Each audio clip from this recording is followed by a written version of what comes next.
cliffs and mountains, where numerous criminals across the continent are imprisoned. Walter Prison is the embodiment of hell. Being chained in a prison enshrouded by a rotting smell with bugs everywhere, being tormented ruthlessly in such a rich environment is enough to make the most cruel criminal beg for death. A man crawls across the cold stone floor, desperate to reach the church and deliver his warning. Before he can, a prisoner steps into his path, holding something out and asking if he is searching for this. The warden's face falls the moment he recognizes the crystal, demanding how he found it and warning that a lowly criminal like him cannot touch such a thing.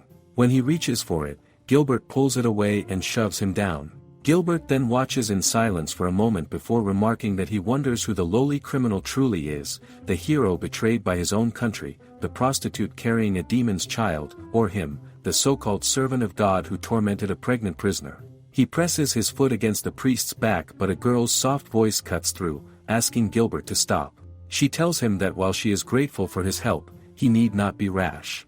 She pushes her hair back and reminds them that she was once a woman of unmatched worth, and even if he were to offer her this man's carcass, it would not amount to an apology. The warden, trembling, asks how they managed to break the sealed chains.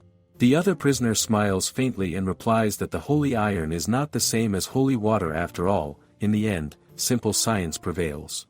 The other prisoner, a man with a deep scar slashing across his face, remarks that even if holy water had been used, they could have broken free just the same.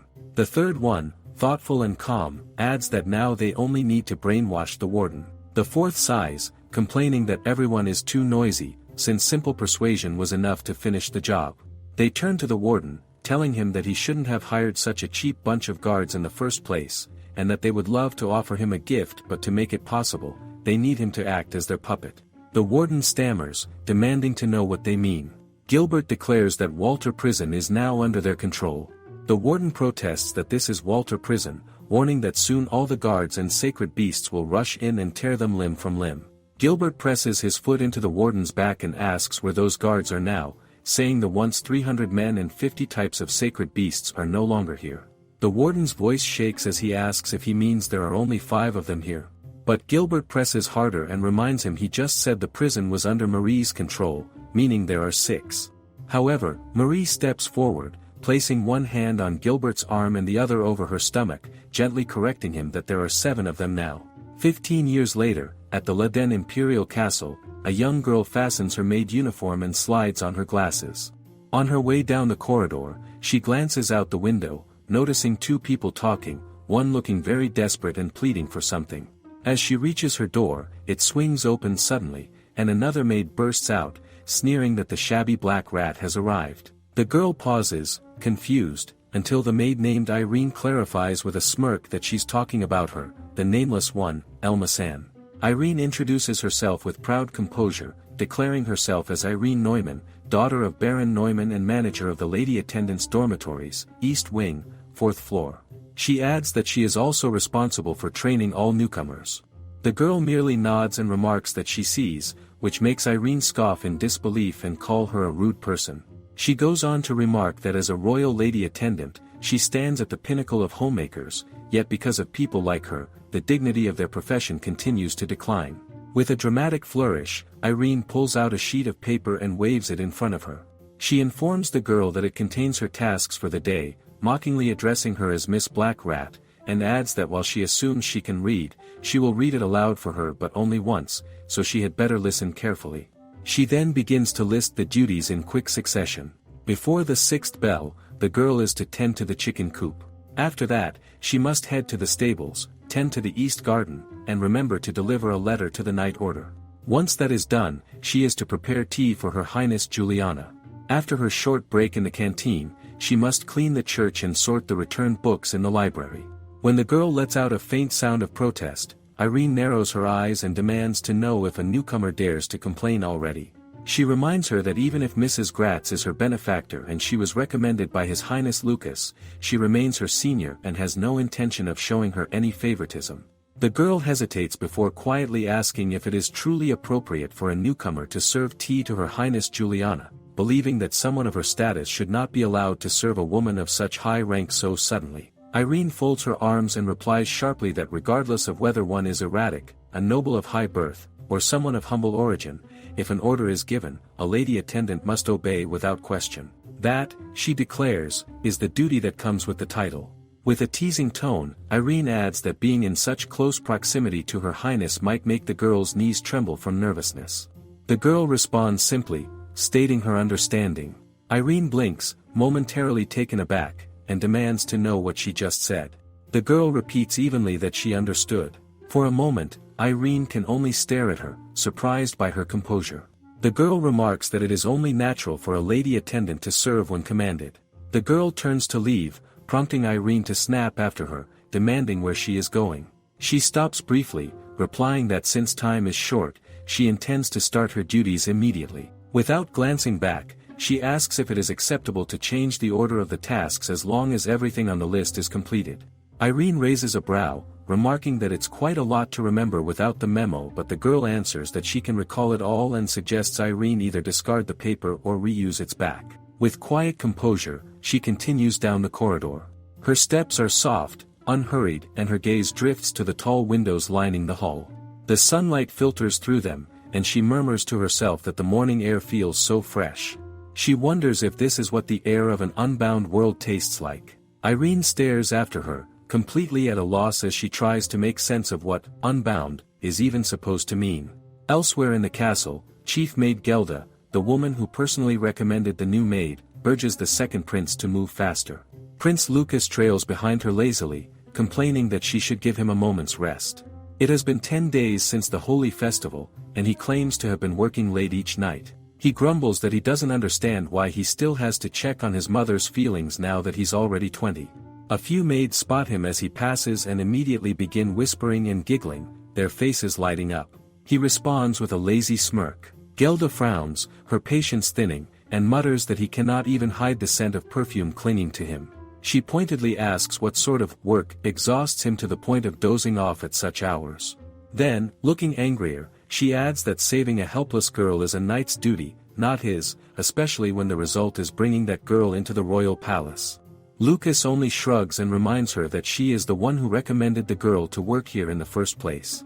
Events from the other day, with the sudden death of the past ruler, King Werner. A pardon was issued by the kingdom to release people sentenced due to minor crimes or false testimonies. On the borders of Leden Kingdom lies the embodiment of hell, Walter Prison.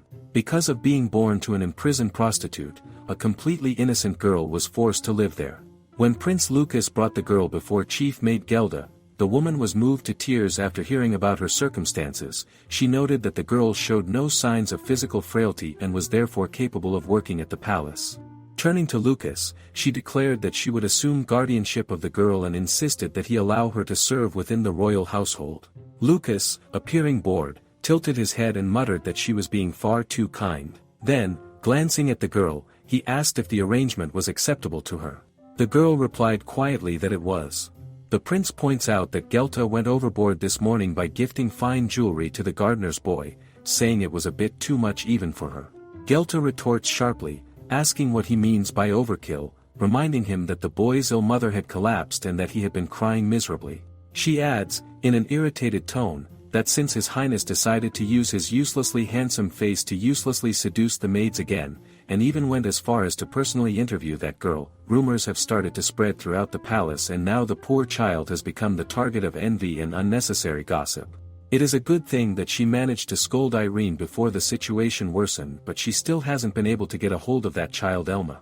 The prince wonders aloud if the girl has gotten lost somewhere in the palace, but Gelta shakes her head and says that is not the case. It appears she is working at a far faster pace than she expected, and that the only task left for her now is to serve consort Juliana her tea.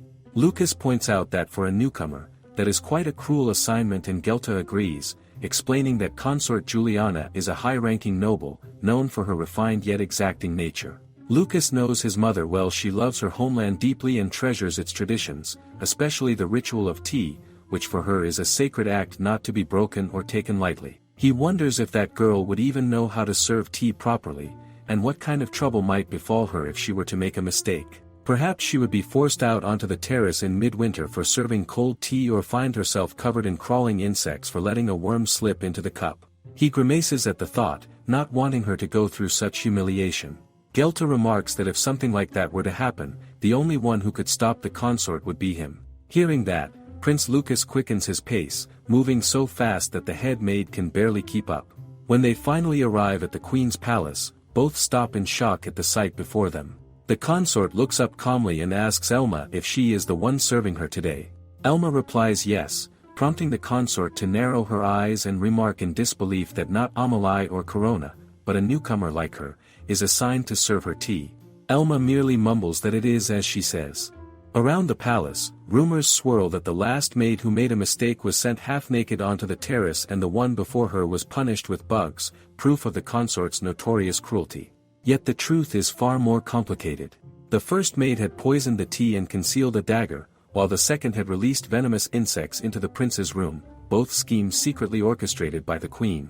No one knows this, and consort Juliana continues to wear the mask of a cold and merciless woman, choosing to shoulder the slander and isolation, all to protect her son from the queen's jealousy and keep danger at bay. After King Werner's death, Prince Felix's coronation is confirmed, and at last, the queen has achieved what she desired most. With that, the consort believes she will finally leave Prince Lucas alone, granting them some peace. She hopes she can now treat the maids with more kindness and perhaps even mend her strained relationship with her son and the chief maid. As she sits waiting for her tea, she muses that her favorite is black tea and wonders if this small, timid-looking maid will be able to prepare it properly or ruin its flavor altogether.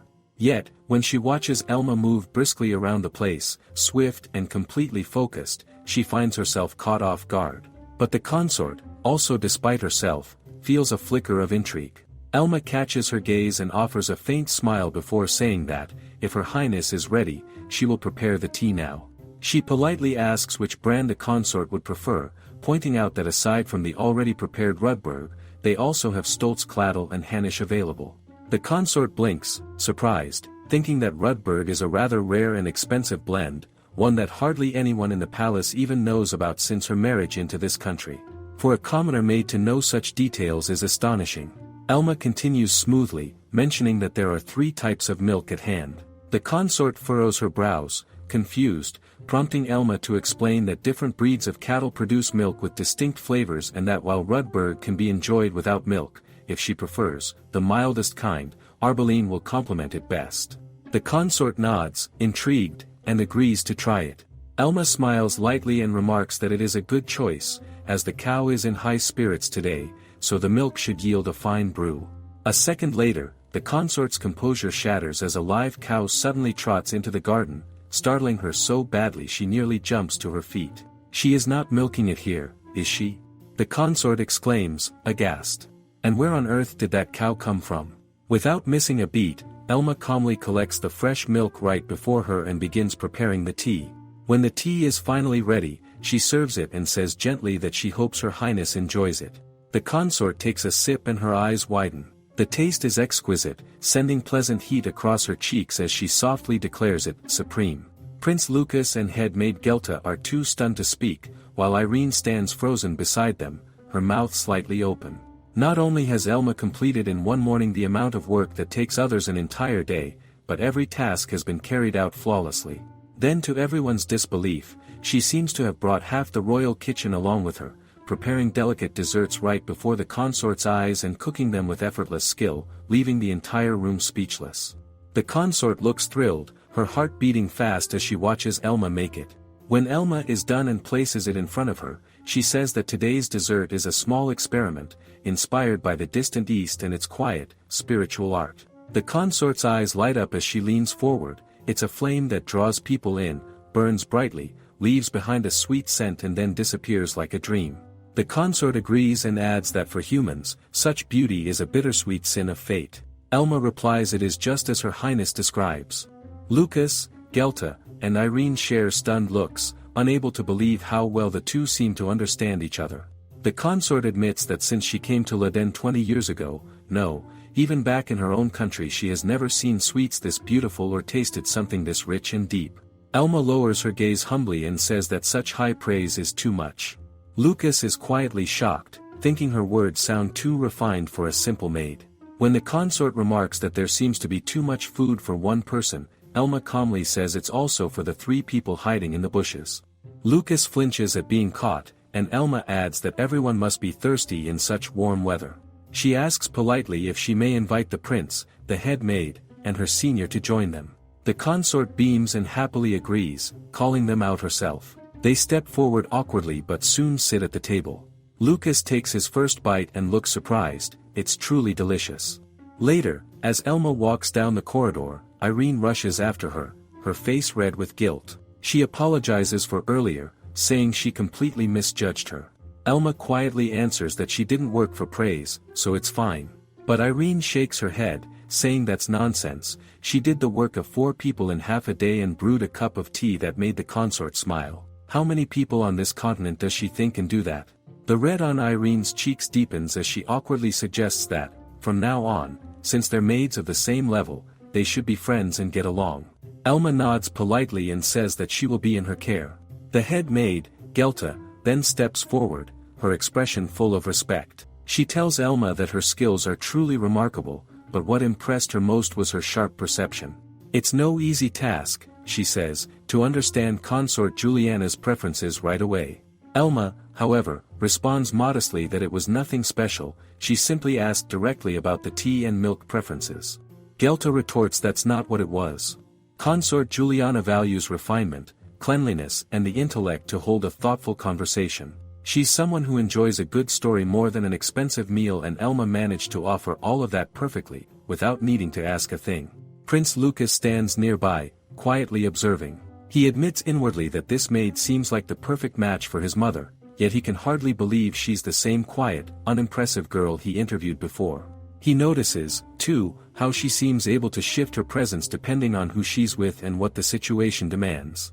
Or maybe, he wonders, he's simply reading too much into it. Gelta continues, still curious, asking how Elma managed to figure out consort Juliana's exact tastes. Elma replies calmly that she simply looked at her face and thought about it. Gelta remains unconvinced, but before she can press further, Elma takes out a small piece of jewelry, a brooch, and offers it to her, explaining that she is returning it on behalf of Hans, the gardener boy. Gelta's eyes widen in surprise. It is the same brooch she had given to him earlier that morning. Demanding an explanation, she asks why Elma has it. Elma answers evenly that while Hans spoke to her, he kept stepping into her personal space to create a false sense of closeness. For 5 seconds, when he mentioned his mother's illness, his eyes never left hers, an act meant to make his lie sound more convincing.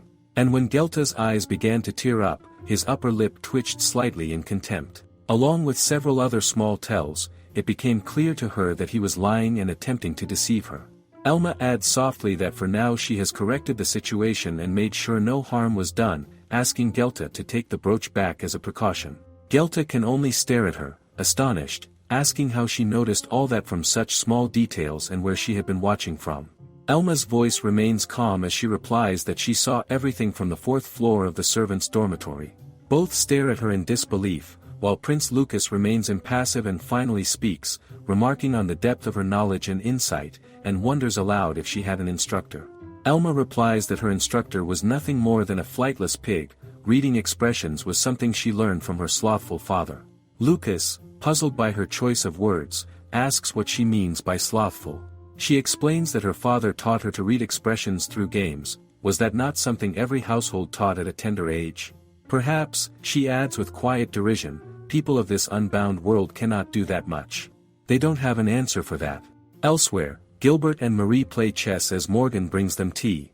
Marie remarks that it's unusual for someone as slothful as him to brew the tea himself, the same words she once uttered in the prison when she had called him a sloth, a man who only watched others from above, reading expressions and deceiving them with nothing but words. Born in the Rutland province, Morgan, a highly skillful crook, had lost his entire family to poverty. Since then, the light had left his life, simply killing time by deceiving nobles who indifferently hoard their luxuries and ripping them off of all their money. Never soiling his own hands, he did his work while watching from the sidelines. At least until that day, 15 years ago. Morgan complains he has cast out his cute Elma, even though he had raised her as his successor with such care. Marie retorts that a powerless crook cannot stop a royal edict to free a guiltless daughter. Morgan then says it has also been rough on the glutinous Isaac. He even taught her to kill a bear with one blow. And because of that, manpower in the kitchen has diminished and meat dishes will be out of stock for a while. Marie presses a hand to her forehead in exasperation, muttering what on earth they had all been teaching her daughter to turn a bride into a spinster instead. Yet, after a brief pause, a resigned smile tugs at her lips as she reminds herself that the work is still in progress. After all, the harder the task, the more diligently one must strive to complete it. Before sending her daughter into the outside world, Marie had told her plainly that she wanted her to see for herself what the life of an ordinary girl felt like, to live and learn among them until she truly understood it. Only then would she be allowed to return home. The head chef, George, hurls utensils across the kitchen, his temper flaring as he curses every last one of them under his breath. It has been a month since he was poached from Montaigne, the land of culinary artistry and refinement, only to find himself surrounded by the audacity of Leden citizens who calmly dine on steamed potatoes, salted sausages, and hard bread. To make matters worse, the man who brought him here, Prince Felix, is infamously known across Leden as the Foolish Prince. George had imagined this would be his stage to display brilliance, to elevate the palace cuisine, even to craft meals fit for royalty and servants alike. Yet the servants, those ungrateful simpletons, had the gall to claim that the food prepared by the new maid tasted better. One even dared to whisper that it must be true he'd fled Montaigne after losing a power struggle. That woman, plain and unremarkable, who frequents his kitchen under the orders of the second prince and former consort Juliana, now had the sacred title of preparing their refreshments and confectionery. To think the noble craft of a palace chef, whose sole duty is to delight the aristocracy, was being undermined by a girl who doesn't even know her place. Alma, or was it Elma, whatever her name, he seethes, grabbing a pair of chickens by their necks and muttering that he'll make sure to finish them off properly this time. Meanwhile, in dormitory, Elma sits up in bed, reaching for her glasses beside her pillow and slipping them on just as the door bursts open and Irene strides in. Irene lets out a theatrical scoff upon seeing her already wearing them. She came 10 seconds early just so she could see her without her glasses. Elma replies that she heard her footsteps approaching and had time to put them on before she entered. Irene grumbles in defeat, insisting she had done her best to move quietly, then adds they are friends, aren't they? Friends don't hide their true faces from each other. But Elma answers that the head maid forbade her from doing so. She recalls how the head maid told her that normal households, unlike hers, never taught their children to read the tiniest facial expressions. People would only be frightened if she revealed just how easily she could read them. Before she left home, Morgan had instructed her to act like a weary mother forcing a smile before her child, all while secretly suspecting her husband of an affair, a look that required stiffened cheeks, a faint twitch of the eyelid, and a slightly crooked smile. As she recalls those words, Elma muses how odd it is that fathers in this world don't teach such things through simple games like playing house and that, apparently, having multiple fathers isn't considered normal either. And now she can see, as her mother said, this unbound world has its own rules. Seems like the common sense of the prison should be regarded as irrational here. The head maid had once told Elma to take off her glasses, curious to see the face beneath them. Yet the moment Elma complied, the woman's composure shattered, her face turned crimson, and she quickly looked away, muttering that Elma should keep them on. She began to say her face would make not only men but even women before cutting herself off and sighing that it was better if Elma did not show her face to anyone at all. Elma, deciding that the head maid's judgment was trusted by everyone, concludes it would be best to follow her advice for now. Irene appears unfazed and remarks that it is fine since she has already seen the rare sight of Elma with her hair down. Taking a lock of Elma's hair in her fingers, she asks how she maintains it. Elma replies that she uses honey as a base and mixes it with hair treatment, and if Irene would like, she can share the recipe later. Then she says she is off duty today and would prefer to sleep for 8 hours if possible. Irene only smiles and says that will not be possible, for she has already decided that they will have lunch together. Elma may sleep after she eats. Irene adds that she feels like eating something refreshing, perhaps sweets or vegetables, or perhaps meat or fish. What she means is that anything will do, as long as it is Elma's cooking. Just then the door opens, and the head maid hurries in, looking flustered. She apologizes for disturbing Elma on her day off, but a troublesome guest is waiting for her outside the dormitory. Outside, George, the head chef, stands with his arms crossed, towering over Elma as he looks down at her with clear disdain. "So she is Elma," he says coldly. Elma merely replies that she is. He lets out a low grumble, muttering she enters the sacred kitchen. Being a woman with no qualification, she intrudes on the head chef domain. He demands an apology for her intrusion. The head maid leans close and whispers to Elma to apologize, and Elma, without hesitation, bows her head and says she is sorry. However, she adds quietly that cooking should not be bound by gender or qualifications. Surely, it is natural to let the one with skill prepare delicious food. Her words stun George for a moment, before his shock twists into fury. He snaps that if she means to claim her skills surpass his, then they should settle it properly. Fine, he growls, let them see whose cooking pleases noble palates more. If his food fails to meet their standards, he will step down as head chef. Gelta sighs deeply, realizing the matter has spiraled beyond control, and mutters that this is bad. Prince Lucas and consort Juliana are soon appointed as the noble judges, much to everyone's dismay. The head maid confesses she never expected the situation to escalate this far. Lucas remarks dryly that since George was hired by his brother, perhaps the judging should fall to him instead. She hesitates before explaining that the crown prince declined, claiming he was too busy with coronation preparations and besides he had no interest in tasting food made by a commoner maid. Lucas exhales and turns to his mother, asking why instead of stopping them, she allowed the garden to be turned into a public spectacle. Consort Juliana only laughs softly, saying this has turned out to be quite entertaining and that she herself would like to try Elma's freshly made food. Lucas mutters that such absurd situations seem to arise only when that girl is involved. His mother arches a brow and teases him not to pretend he dislikes her. Surely men are always drawn to women who are full of surprises. The prince, maintaining his composure, says that with all due respect, he has his own preferences. What could be surprising, he adds with mild sarcasm, is someone transforming into a beauty the moment she removes her glasses. The head maid flinches at his remark but says nothing. Lucas continues that perhaps an unexpected trait could be losing composure after a single glass of wine or revealing a softer side beneath a tough exterior, something like that. To him, she doesn't count as unexpected, more like an unexpected landmine. She's extremely vexing and just simply unpredictable. The consort chuckles and says he says all that, yet he came here, didn't he? He looks away, muttering that his interest lies only in observing her culinary skill and, perhaps, in seeing what kind of man this head chef truly is. After all, the chef was said to be exceptional, though Lucas has always suspected he might have trouble fitting in within the palace walls. He also avoids Lucas when he is with his older brother, so this might be a good opportunity to get to know him. And it would be beneficial to get familiar with the head chef to make sure that the food isn't poisoned. Lucas looks up as George approaches, the head chef removing his hat in a show of respect before bowing slightly. He greets them with polished courtesy, saying it is an honor that they have given such importance to this matter and that he hopes they will enjoy the fruits of his labor. Consort Juliana nods, smiling with queenly grace and says she looks forward to witnessing his devotion and skill. Lucas adds that he too is eager to see what the chef can produce. Juliana then declares with warmth that if George triumphs in this culinary duel, she will lend him her support, and both her son and His Highness Felix will secure his future within the palace. George bows again.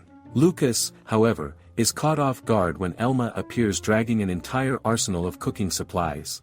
Giant pots and kitchen knives. A large amount of wheat flour and condiments, a huge supply of bread and most absurdly a colossal tuna that seems to take up half the space. Lucas stumbles back, pointing at the fish in disbelief and blurts where in the world did she get that from? Elma, unbothered by his reaction, bows politely and explains that she had the day off yesterday, so she went fishing near the coastal waters. The tuna, she adds matter-of-factly, had fought for 5 hours before succumbing to its fate. She apologizes for the delay, then drops the enormous fish with a heavy thud, straightens, and says calmly that she will devote her heart and all her focus to creating a dish worthy of their table. Consort Juliana's grin widens as she says she holds high expectations for Elma's loyalty and skill. Lucas sighs and advises her at least to put her safety first. Meanwhile, George grits his teeth, realizing she is not joking around. Even veteran chefs with 30 years of experience had never worked with such a massive tuna, and if what she claims is true, if the fish is fresh then even a simple preparation could win favor with the nobles. She has thought this through carefully. George admits inwardly that she is not without merit, but he steels his resolve. He will not lose to these Ludanese, who are satisfied with nothing but steamed foods. He will show them the essence of Montaigne's refined culinary art. Then, without another word, Elma grips her knives like weapons and says she will begin disassembling the fish. The next moment, a sudden gust of wind bursts through the garden. Consort Juliana gasps and asks her son if she stir up the wind herself. Lucas, eyes wide, replies that it wasn't the wind, her movements were simply so fast that neither of them noticed the tuna being sliced clean through. To everyone's shock, the tuna pieces are neatly lined up. She adjusts her glasses and warns, moving on to the next stage, they should stay alert for their own safety. Luca's mouth falls open as he points out that such a massive tuna has been dissected within seconds, while consort Juliana claps her hands in delight. Without wasting a moment, she begins cooking with astonishing speed, her hands moving so deftly that within moments she's managing several tasks at once, leaving everyone in stunned silence. Lucas watches her fry slices of tuna, his brows furrowing when he notices her handling pieces of flat dough. Juliana explains that it's called naan, a type of bread commonly eaten in the southern continent, something she once read about in a book. With effortless grace, she flips both the naan and the tuna into the air, cooking them at the same time. It's said she bears a striking resemblance to the legendary berserker who once annihilated 1,000 soldiers, and seeing her move with such fiery precision, no one dares doubt it now. When she finishes, the sheer amount of food she's made leaves everyone speechless. She calmly announces that it's enough for Her Majesty Juliana, Prince Luca, and everyone gathered at the event. Excitement ripples through the crowd, everyone except George, who frowns and remarks that the food was meant for the nobles. He asks if she's trying to earn favor by bribing the servants. Juliana replies that she has no intention of bribing anyone, they simply hold different definitions of nobility.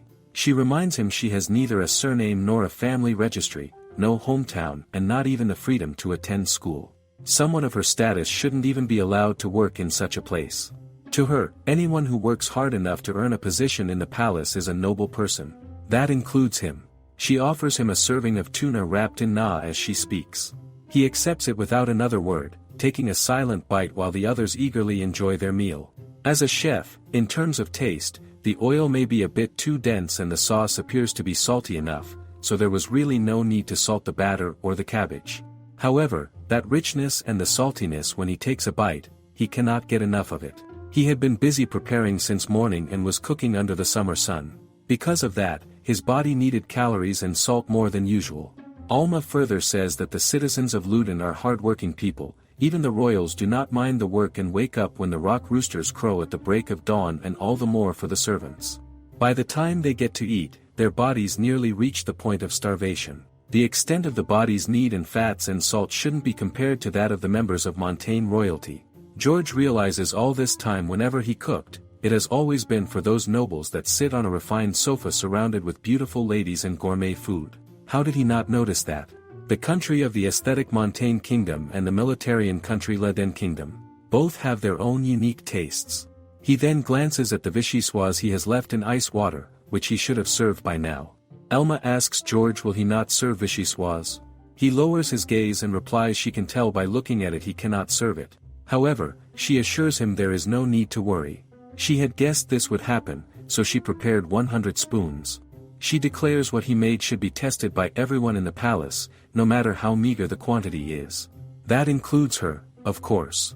George stammers, "What?" Before he can even process what just happened, she's already served everyone, who are now busy eating.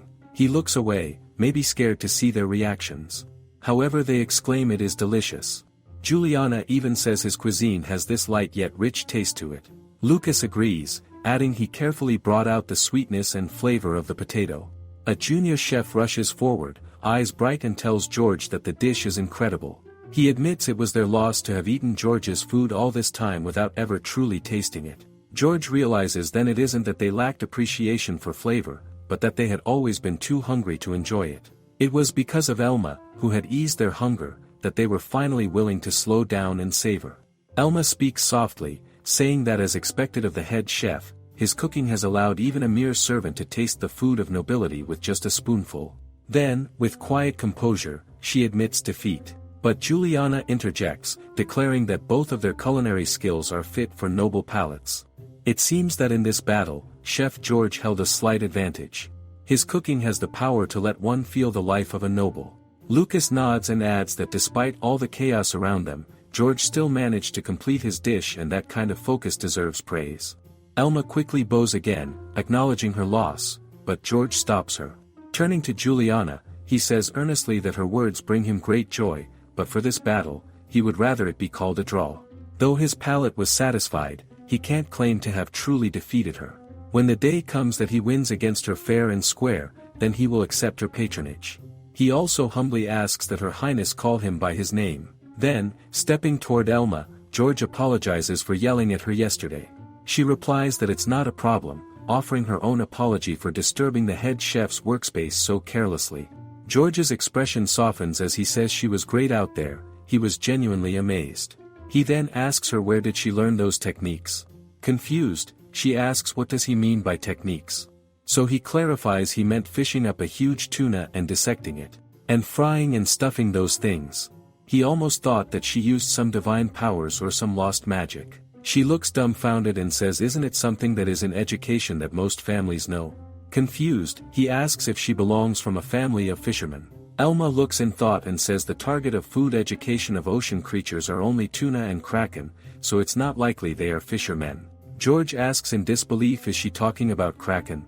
The kraken which even 10 fishing masters cannot defeat. She repeats cannot defeat. Looking confused before saying krakens are dumb during the summer so it is just like catching an octopus and wonders if it could be that the people of Unbound World are unable to do this much. George sighs and mutters he doesn't understand any of these Ludanese jokes.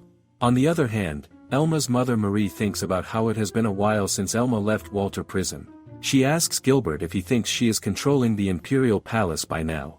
Gilbert replies he thought they did not send her out as an assassin, rather they just wanted to let their daughter see more of the world. Marie retorts that is just the gist of it, isn't it? What she is saying is that taking control of the chef's stomach is the same thing as capturing the palace. Then comes a knock, and Isaac barges in. He announces that with Elma gone, he had no motivation to cook dinner. He sets the food down not too kindly and says they can eat this if they want. Gilbert grumbles that Isaac could have at least rolled it into a ball or turned it into some kind of dumpling. Isaac scoffs and fires back that people here have no respect for food. They're unwilling to try new flavors and always complain about whatever's placed before them. Marie retorts that it's precisely because of that same huge appetite and curiosity that he slaughtered all the sacred beasts in the forbidden area, which is why he lost his warrior status and ended up in prison. Isaac grumbles it is odd how when they hunt the unholy beasts, they will get praised, but when they hunt the sacred beasts, they will be criticized. He introduced the taste of a sacred beast, so he should have been praised for that discovery as a food saint. Isaac's methods of quelling his food cravings and hunger are not of average kind. However, Elma managed to predict when his hunger would strike. That's when she would hunt down ingredients unknown even to Master Isaac, and prepare a meal with them. To him, Elma has become an irreplaceable existence. Isaac mutters there is no one else here who is as talented as Elma. If this hunger persists and awakens the cannibalism in him, what should he do then? Marie jokes even for him eating a person of the same race as a taboo. If it is so necessary, he can ask Greet to sell him corpses from his experiments. Isaac says the moment they need Greet's help, it means they are trash. The selling point of his cooking is that it is organic. Marie retorts then bear with it. Gilbert says now that they're talking about Greed, where is he? He hasn't shown himself for a while. Isaac replies he's probably locked himself inside the research room in the basement. He has been traumatized by the loss of his sister, and he thinks that as a way of diverting anxiety, he's putting all his energy into carrying out all the experiments. Gilbert leans back with a sigh and says as he thought, Elma shouldn't have left this place. But Marie smiles and replies no, that child needs to know how the outside world works. And that concludes the video today. Make sure to leave a like and subscribe. Leave a comment if you want another part.